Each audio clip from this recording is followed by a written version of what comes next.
सभी को नमस्कार। आज हम लोग बात करेंगे हाइकू दोहे पर।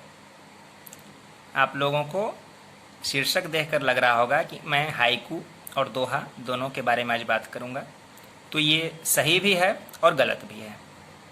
कहने का अर्थ ये है कि जो फेसबुक समूहों में आजकल साहित्यिक चर्चाएं होती है, अथवा कुछ वरिष्ठ साहित्यकार भी कौतुक लाने के लिए, अपने लेखन में कौतुक लाने के लिए इस तरह के प्रयोग करते हैं। आज मैं आपको बताऊंगा कि हाइकू और दोहा दोनों को एक ही छंद में मिलाकर कैसे लिखा जाए। यही उद्देश्य है आज के वीडियो का। तो आइए देखते हैं कि हाइकू दोहा क्या होता है। अब देखिए, आप लोगों को पता है कि हाइकू जो है उसमें 17 वर्ण होते हैं, 5, 7, 5 के क्रम से, और दोहा छंद में कुल 48 मात्राएं होती है। 24-24 मात्राओं के 2 पद होते हैं। तो अब इन दोनों को मिक्स करके कैसे लिखा जाए, ये उदाहरण से आपको समझ में आएगा। अभी मैं आपको जब दोहा हाइकू दोहा का उदाहरण दिखलाऊंगा तब समझ में आएगा। आपको इसमें करना क्या है, थोड़ा परिचय जान लीजिए कि जो हाइकू आपको लिखना है उसमें मात्राओं, वर्णों के साथ मात्राओं का भी ध्यान रखना है। साथ में दोहे का नियम उसमें पालन हो, ये भी ध्यान रखना है। दोहे के जो भी नियम मैंने अभी पिछले वीडियो में बताया है उसका ध्यान रखिए, और हाइकू के भी शिल्प का ध्यान रखिए। अभी मैं उदाहरण दूंगा तो बिल्कुल अच्छी तरह से आपको समझ में आ जाएगा, और आपको ऐसा प्रयोग करने में मज़ा भी आएगा। कठिन थोड़ा सा पड़ेगा, लेकिन ये कठिनाई आपको पहेली की तरह अनुभव होगी। लगेगा कि आप कोई पहेली को हल कर रहे हैं। पहेलियों को हल करने में भी हमें जो कठिनाइयाँ होती है उसका एक अलग मज़ा है, वही चीज़ आपको यहाँ अनुभव होगी। तो चलिए हम इसका उदाहरण देखते हैं। अब देखिए आप हाइकू दोहे का उदाहरण। यहाँ आपकी स्क्रीन पर 2 हाइकू हैं। ये पहला हाइकू और ये दूसरा हाइकू। तो ये 2 हाइकू भी हो गए। लेकिन अब आप इन दोनों हाइकुओं को अगर मिलाकर पढ़ेंगे तो ये अपने आप में एक दोहा भी है।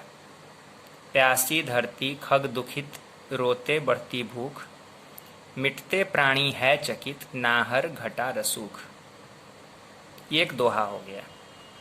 और अगर आप इन दोनों पंक्तियों को अलग अलग पढ़िए तो ये प्यासी धरती 1, 2, 3, 4, 5 हाइकू का पहला चरण, 1, 2, 3, 4, 5, 6, 7 ये हाइकू का दूसरा चरण, 1, 2, 3, 4, 5 ये हाइकू का तीसरा चरण। तो पहला, दूसरा, तीसरा, ये एक अपने आप में संपूर्ण हाइकू है।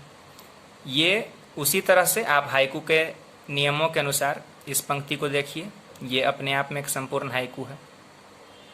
तो ये 2 संपूर्ण हाइकू हैं, लेकिन जब ये दोनों मिल गए तो यहाँ पर एक दोहा भी बन गया। और सिर्फ मैं कह नहीं रहा हूँ कि दोहा बन गया है, आप दोहे के नियम इसमें गिनकर देख सकते हैं मात्राओं के अनुसार। अभी तो मैंने हाइकू को वर्णों के अनुसार गिनकर बताया, अब आप इसको मात्राओं के अनुसार गिनिए, क्योंकि अब हम इसमें दोहा ढूंढ रहे हैं। गिनिए, प्यासी धरती खग दुखित, यहाँ तक बिल्कुल 13 मात्राएं हैं और लय के 7 हैं। गिनिए, 2, 2, 4, 5, 6, 7, 8, 9, 10, 11, 12, 13। तो 13 मात्राओं से दोहे का पहला चरण बना। 2, 2, 4, 5, 6, 7, 8, 9, 10, 11 11 मात्राओं से दोहे का दूसरा चरण बन गया। यहाँ गिनिए, 4, 4, 8, 9, 10, 11, 12, 13 ये तीसरा चरण कंप्लीट। 4, 5, 6, 7, 8, 9, 10 और ये 11 यहाँ चौथा चरण कंप्लीट। भूख और रसूख यहाँ तुकांतता भी हो गई। तो ये दोहा भी हो गया। हाँ, एक बात जान लीजिए कि ऐसा कोई शास्त्रीय विधान नहीं है कि आपको हाइकू दोहा लिखना है, ये भी जान लीजिएगा। क्योंकि ऐसे प्रयोग करने पर कुछ वरिष्ठ साहित्यकार ऐसे भी हैं जो कहते हैं कि ये कोई शास्त्रीय नियम नहीं है। बिल्कुल ये शास्त्रीय नियम नहीं है, लेकिन ये एक कौतुक जरूर है, इसलिए कुछ लोग ऐसा प्रयोग भी करते हैं। इसलिए ये कोई विवाद का विषय नहीं है कि हम लोग ऐसा नहीं लिख सकते या हम लोग ऐसा लिखें तो क्यों लिखें। ये कोई विवाद का विषय नहीं, ये आपकी इच्छा पर है। जो फेसबुक समूहों में आजकल कार्यशालाएं चलती हैं या उनमें समय समय पर जो आयोजन होते रहते हैं तो उनमें इस तरह के प्रयोग होते हैं। आज मैं हाइकू दोहे की बात कर रहा हूँ, वहाँ पर फेसबुक समूहों में ही हाइकू मुक्तक भी लिखा जाता है। तो ये एक कहें तो साहित्यिक मनोरंजन है, इसको विवाद के रूप में नहीं देखा जाना चाहिए, बिल्कुल नहीं। तो यही होता है आपका हाइकू दोहा।